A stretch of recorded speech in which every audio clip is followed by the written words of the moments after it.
ఇవాళ ఉంటే రేపు పోతాయి. ఏ పార్టీ శాశ్వతం కాదు కదా అధికారంలో.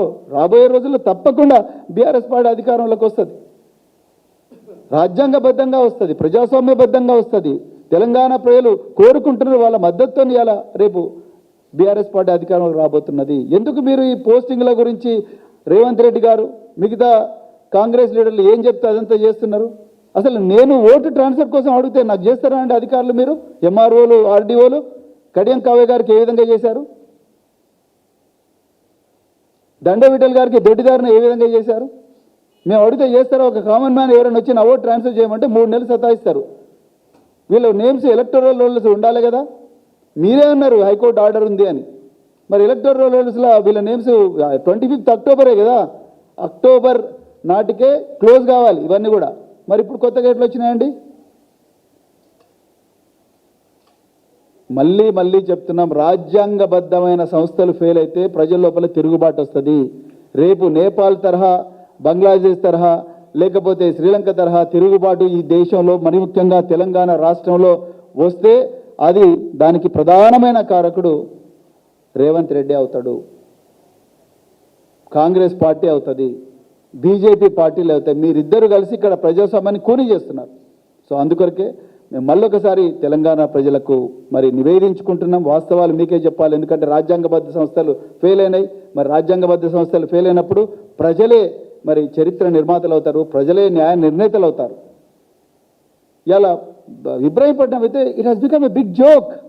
ఇబ్రహీంపట్నంలో బీఆర్ఎస్ కౌన్సిలరే ఆరోగ్యం బాగలేక ఆయన ఇంట్లో ఉంటే తప్పిపోయిండని చెప్పేసి వాళ్ళ కుటుంబంతో కాంగ్రెస్ నాయకులు హైకోర్టులో ఇప్పిస్తారు. ఇప్పుడు వాళ్ళేమో ఇప్పుడు హైకోర్టుకు పోతున్నారు, అయ్యా నేను సజీవంగానే ఉన్నాను, నేను ప్రజెంట్గానే ఉన్నాను, నేను లేనట్టుగా మీకు తప్పుడు సమాచారం ఇచ్చి గౌరవ హైకోర్టును కూడా పక్కదో పట్టించిండ్రు అని చెప్పి వాళ్ళందరూ కలిసి ఇప్పుడు హైకోర్టుకు పోతున్నారు. అధికారులు ఎప్పుడైనా కూడా న్యాయం వైపు ఉండాలి, ధర్మం వైపు ఉండాలి, రాజ్యాంగం వైపు ఉండాలి, ప్రజాస్వామ్యం వైపు ఉండాలి, రూల్స్ వైపు ఉండాలి, చట్టాల వైపు ఉండాలి. అంతే తప్ప గుండగాళ్ళు, రౌడీలు, దుర్మార్గులు, నేరస్తులు వాళ్ళ వైపు, వాళ్ళు ఏ డ్రెస్సులలో ఉన్నా కూడా వాళ్ళ వైపు ఉంటే జరిగేది మరి ఇదే జరుగుతుంది, అరాచకమే జరుగుతుంది. అందుకొరకు దయచేసి మరి మేము ఇదే విషయాలన్నీ కూడా మేము ఇప్పటికి కూడా చెప్తున్నాము, election commission you still have time madam, kindly మీరు అర్జెంటుగా కేతన్పల్లి, అదేవిధంగా జనగామ, అదేవిధంగా ఇబ్రహీంపట్నం, అదేవిధంగా మరి తొర్రూరులో ఏదైతే తొర్రూరు అయితే అయిపోయింది, కానీ వీటన్నిటి మీద ఎంక్వైరీ జరగాలి. మేము తప్పకుండా న్యాయస్థానాలను ఆశ్రయిస్తాం, మాకు న్యాయం జరిగేదాకా పోరాడుతూనే ఉంటాం. మరి ఇదే విషయాన్ని మేము ఈరోజు మరి స్టేట్ ఎలక్షన్ కమిషన్కు నివేదించడానికి కూడా మా దగ్గర నుంచి ఒక డెలిగేషన్ పోతుంది. మరి ఇంత ఓపికగా మరి నిజాలను బయటపెట్టి ప్రక్రియను విన్న మీడియా మిత్రులందరికీ మరి మీ ద్వారా తెలంగాణ ప్రజలకు ఈ వాస్తవాలను చేరదీసినందుకు మరొకసారి మీ అందరికీ కూడా హృదయపూర్వక ధన్యవాదాలు చెప్తూ జై తెలంగాణ, జై కేసీఆర్. అర్జెంటుగా కేసు రిజిస్టర్ చేయాలి, కాంగ్రెస్ కార్పొరేటర్ చేయాలి. అదేవిధంగా దాన్ని ఏదైతే జరిగిందో అక్కడ దాని మీద పూర్తి స్థాయి ఎంక్వైరీ జరగాలి, దాన్ని రద్దు చేయాలి. ఎంత దౌర్జన్యంగా అధికార పార్టీ నేతలు గంజాయి మత్తులో రోడ్ల మీదకి రౌడీలను తీసుకొచ్చి విధుల్లో ఉన్న పోలీస్ అధికారులను 100 మీటర్ల లైన్ దాటి బెదిరించిన విషయాలు యావత్తు ప్రపంచం గమనించింది. వాళ్ళ మీద ఇంతవరకు చర్యలు లేకపోగా, అన్ని దౌర్జన్యాలకు పాల్పడ్డ కాంగ్రెస్ బీజేపీ నాయకుల మీద ఏమాత్రం చర్యలు లేకపోగా, ఎలక్షన్లు అయిపోయిన తర్వాత